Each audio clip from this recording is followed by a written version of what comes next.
Well, bill after bill after bill, it has been crazy busy here at the state capitol. And just to give you an idea of the atmosphere here inside the halls of the legislature, let me show you all of the lobbyists waiting outside of the Assembly and Senate chambers, all in one last-ditch effort to reach lawmakers as they vote on this final day of the legislative session. All those voters desire to vote? From the Assembly Bill 760 to the Senate.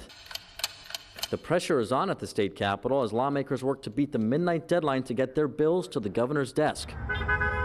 Among the pieces of legislation that passed in the final hours of session, SB 799.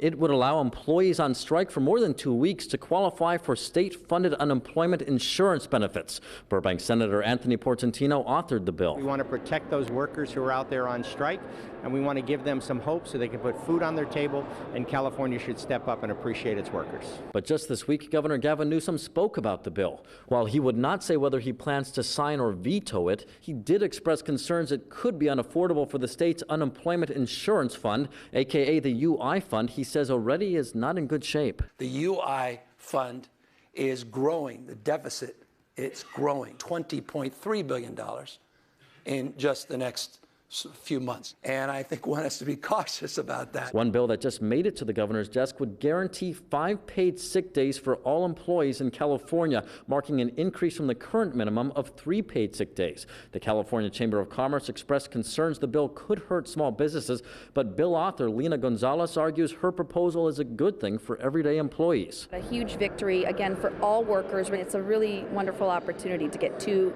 extra days to recover, to rest, for mental health, whatever they need.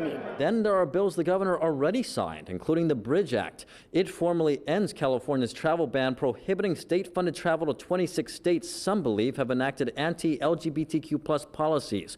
Bill author, Senate President pro tempore Toni Atkins says the legislation will instead create a fund to promote inclusion in those states. Look forward to a positive outcome, and I am hopeful that that's what we'll see at the end of this process. And there were, of course, some bills that did not make it, including one trying to limit solitary confinement in California state prisons. That bill's author, Assemblymember Chris Holden, says he plans to reintroduce it next year. At the state capitol, covering local news that matters, Eitan Wallace, Fox 40 News.